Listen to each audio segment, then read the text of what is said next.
संकटांवर मात करण्यासाठी, जीवनात समृद्धी आणण्यासाठी आणि आपली स्वप्न पूर्ण करण्यासाठी आता आपल्याला साथ देतील शुभरत्न। आर्थिक, प्रापंचिक, राजकीय आणि शारीरिक भरभराटीसाठी आजच आपल्या राशीचं शुभरत्न परिधान करा। 5 पिढ्यांपासून विश्वासाची परंपरा। शुभरत्न केंद्र AH मोतीवाला, नेहरू चौक, महाराष्ट्र बँकेसमोर, निपाणी। मोबाईल 09448 14 24 21। रिफायनरी कारखाना चालू व्हावा, कंपनी चालू व्हावी म्हणून जे शासनाचे प्रयत्न चाललेले आहेत, या प्रयत्नामध्ये 2 ते 3 सरकार कोसळलेली आहे। तत्पूर्वी आत्ता या ठिकाणी वासू म्हणून जो गाव आहे रत्नागिरी जिल्ह्यामध्ये, त्या ठिकाणी कार्यकर्त्यांनी, शेतकऱ्यांनी, भूमिपुत्रांनी स्वतःच्या जमिनी आम्ही शासनाला देणार नाही, त्या संदर्भातली सविस्तर माहिती आम्हाला मिळाली पाहिजे आणि ती माहिती जोपर्यंत शासन आम्हाला देत नाही तोपर्यंत आम्ही विरोध करणार आणि याही परिस्थितीमध्ये आम्ही आंदोलन करल्याशिवाय थांबणार नाही, अशा पद्धतीची घोषणा करू। अशा पद्धतीच्या शासनाला योग्य प्रकारे नोटिसा देऊ।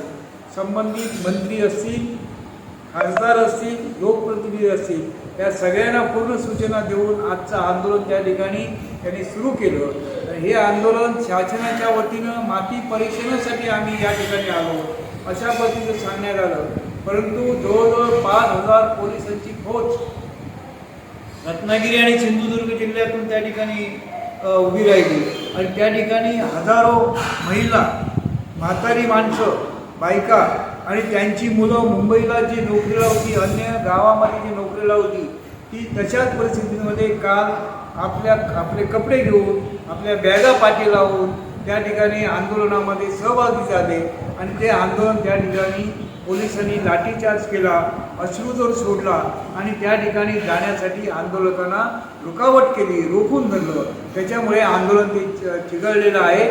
त्यात म्हाताऱ्या कोताऱ्या माणसावरती, महिलावरती जो लाठीचार्ज करण्यात आला ते आपण टीव्हीवर सगळ्या मराठी माणसांनी, सिंधुदुर्ग जिल्ह्यातल्या शेतकऱ्यांनी बघितलेला आहे।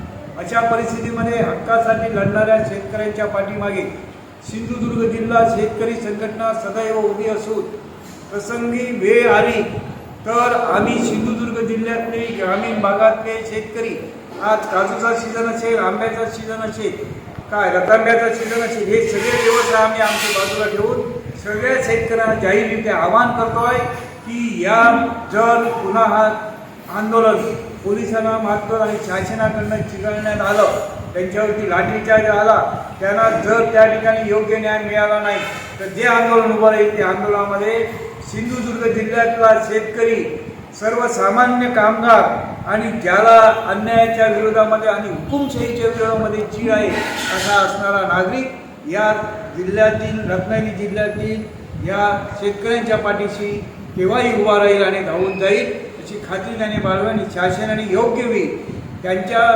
गावाच्या प्रमुखांना, त्यांच्या वार्डातल्या प्रमुखांना, तिथे जे पालकमंत्री आहेत उदय सामंत यांनी त्यांना बोलवून घ्यावं, त्यांच्याकडे त्यांनी जावं आणि शासनाची सविस्तर भूमिका ही शेतकऱ्यांना पटवून द्यावी आणि ती जर त्याला मान्य होत झाली असेल तर हा प्रश्न वेगळा आहे। अन्यथा शासन जर शेतकऱ्यांची बाजू ऐकून न घेता आंदोलन चिरडण्याचा प्रयत्न करत असेल तर त्याला तशाच तसं उत्तर देण्यासाठी सिंधुदुर्ग जिल्ह्यातले शेतकरी हे पाठीशी त्या शेतकऱ्यांच्या उभे राहतील आणि आंदोलनामध्ये सहभाग घेतील असं मी या ठिकाणी शासनाला सांगू इच्छितो आहे। आमचे दिवसभरातले सर्व अपडेट्स, ताज्या घडामोडी आणि थेट लाईव्ह पाहण्यासाठी सबस्क्राईब करा, लाईक करा कोकणचं नंबर 1 महा चॅनल कोकण 7 लाईव्हचं YouTube चॅनल।